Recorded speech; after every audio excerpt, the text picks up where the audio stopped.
इसी प्रकार अन्य प्रसंगों को श्रवण करने के लिए महाराज श्री के एकमात्र अधिकृत ऑफिशियल यूट्यूब चैनल को सब्सक्राइब करके बेल आइकन को अवश्य दबा दें।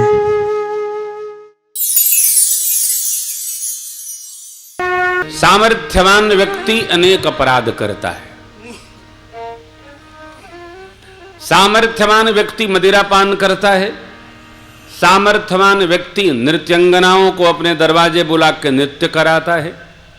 सामर्थ्यवान व्यक्ति जुआ खेलता है, दीपावली मनाता है।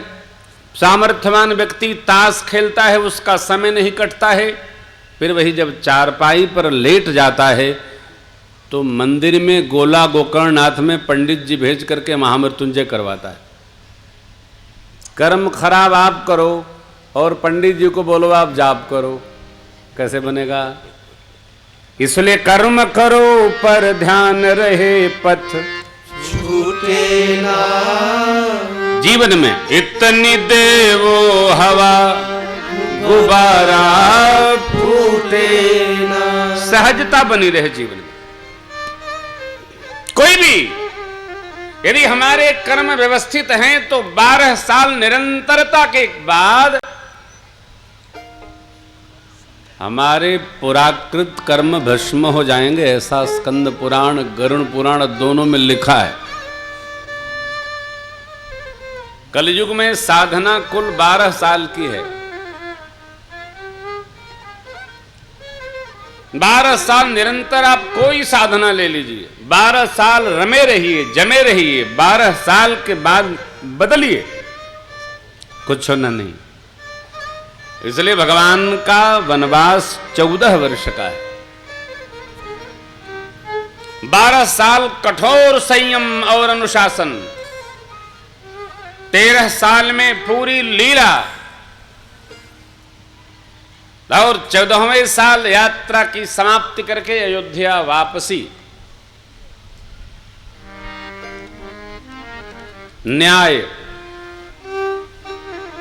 न्यायालय के अनुसार जिस संपत्ति पर 12 साल आप नहीं अधिकार जताएंगे तो 13वें साल में जो उस पर काबिज है उसकी हो जाएगी। ये विधान है, आज भी विधान है, वो तो त्रेता की बात है। भगवान का ये सहज स्वभाव है क्या? निरंतर भजन करने का। भगवान का, वो तो भगवान है। हमारा यदि निरंतर है तो हम सौभाग्यशाली हैं। भगवान के भजन में कोई रुकावट नहीं, कोई नागा नहीं। भगवान के निवास स्थान बनाते समय बाबा वाल्मीकि जी ने कहा है, राम जी जाहि न चाहिए कबहु कछु, तुम सन सहज सने, बसहु निरंतरता सुमन सोराउर निज गे। जो निष्प्रिय है, परमात्मा से भी कुछ नहीं चाहता है, केवल अपने कर्मों के अनुसार लाभ चाहता है। हम कर्म करेंगे तो फल मिलेगा। जो पढ़ेगा वो पास होगा, बढ़िया क्रमांक आएगा। जो व्यापार में निष्ठापूर्वक रहेगा ग्राहक आएंगे। जो अपने कर्म को व्यवस्थित रहे रखेगा उसको सुख मिलेगा ही मिलेगा, और जो कर्म बिगाड़ेगा उसको त्रास मिलेगा ही मिलेगा। एक प्रसंग है, भगवान से मिलने जब भैया भरत जी जा रहे हैं तो देवराज इंद्र ने भरत जी की विह्वलता देख करके गुरु जी से कहा, गुरु यानी बृहस्पति भगवान से कहा कि हे प्रभु, जैसे श्री अयोध्या जी में उत्पात करके आपने राम जी को अभिषेक के स्थान पर वनवास दिला दिया, ऐसा कुछ करिए कि भरत जी की राम जी से भेंट न हो।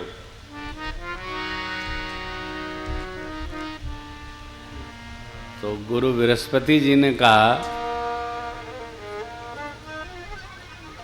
कि हे देवराज, हमने तब जो किया वो राम जी के रुख को समझकर किया, वो राम जी के प्रति किया।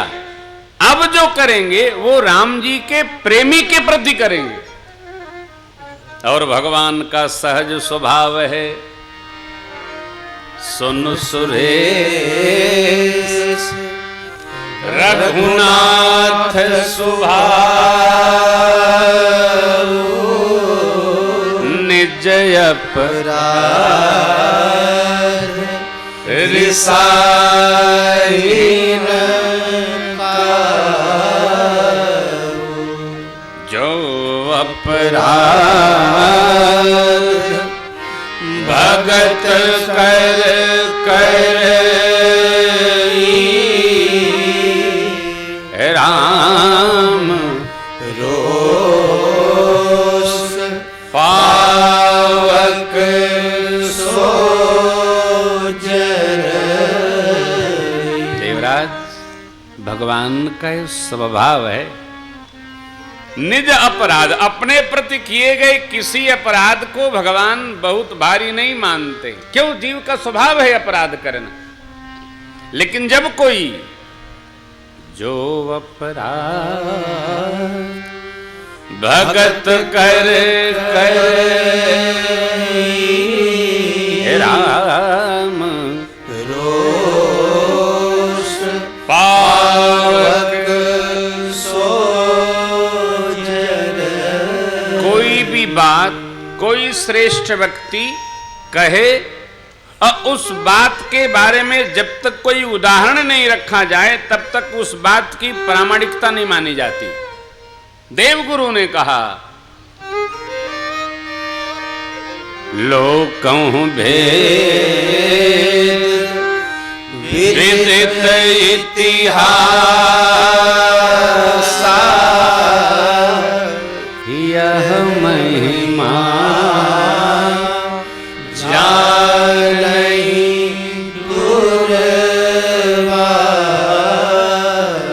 लोक में प्रसिद्ध है।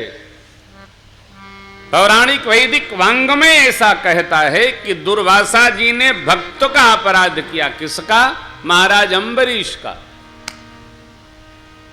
और उनको बहुत कष्ट हुआ। आपने कथा सुनी होगी, श्रीमद् भागवत की कथा तो यहां होती रहती है। महाराज अम्बरीश एकादशी व्रत थे। देवराज इंद्र ने किसी प्रकार दुर्वासा जी को पठाया उनके व्रत को भंग करने के लिए। उनको अम्बरीश जी के पास भेजा गए। एकादशी व्रत का यह विधान है कि पारण द्वादशी के अंदर करना चाहिए, वरना उसका फल प्राप्त नहीं होगा। ये श्रीमान जी गए, अतिथि बने, परंतु भोजन के समय चले गए नदी स्नान करने और वहीं रह गए। इनको तो व्रत भंग कराना था, आए नहीं। द्वादशी विदा होने लगी तो मुनिगणों आचार्य जनों से महाराज ने पूछा, प्रभु अब क्या करूं? अतिथि निमंत्रित हैं, आए, स्नान में चले गए, मेरे को यदि इसका व्रत भंग होगा तो अपराध लगेगा। आचार्य गणों ने कहा कि महाराज यदि आप भगवान का चरणामृत पान कर लेते हैं तो व्रत भंग भी नहीं होगा, अतिथि का निरादर भी नहीं होगा। ले लिए चरणामृत, राजकाज में लग गए। इतने में दुर्वासा जी आए। दुर्वासा जी ने महाराज को सहज भाव में देखा तो उनको लगा इसने मेरा अपमान किया, पारण कर लिया।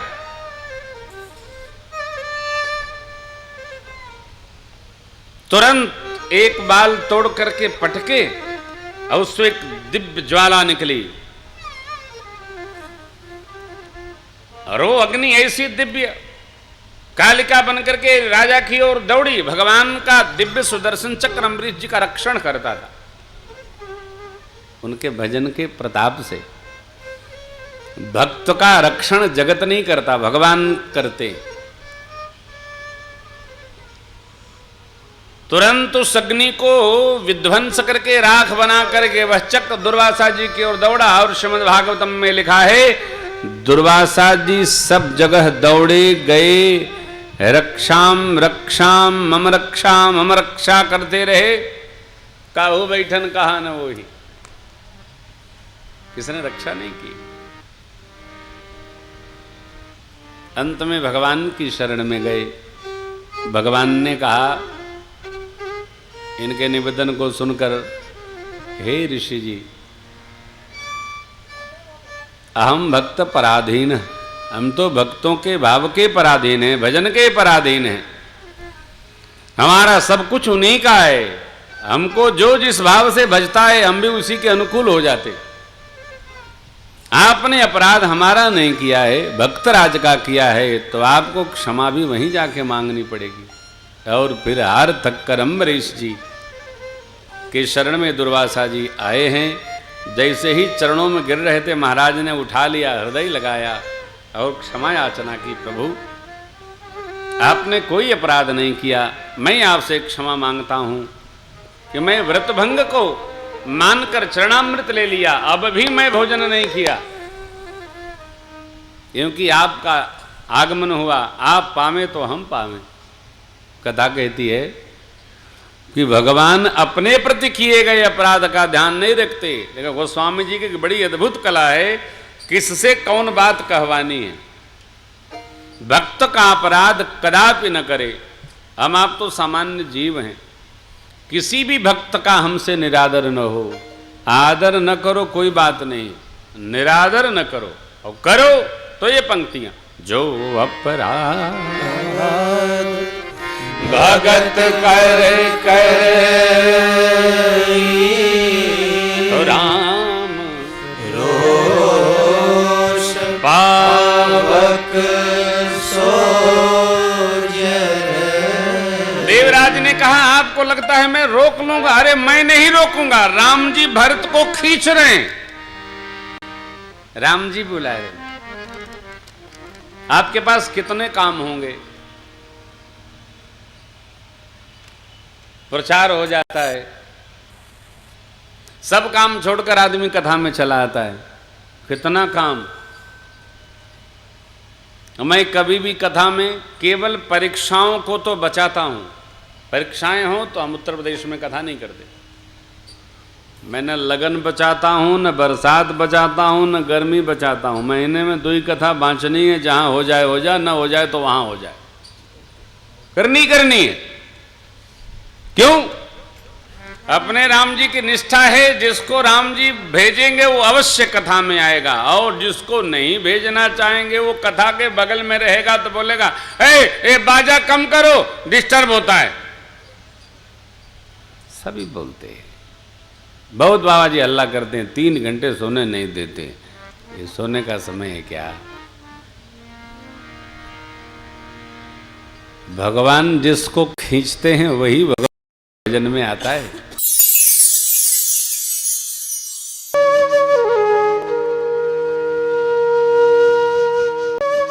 इसी प्रकार अन्य प्रसंगों को श्रवण करने के लिए महाराज श्री के एकमात्र अधिकृत ऑफिशियल YouTube चैनल को सब्सक्राइब करके बेल आइकन को अवश्य दबा दें।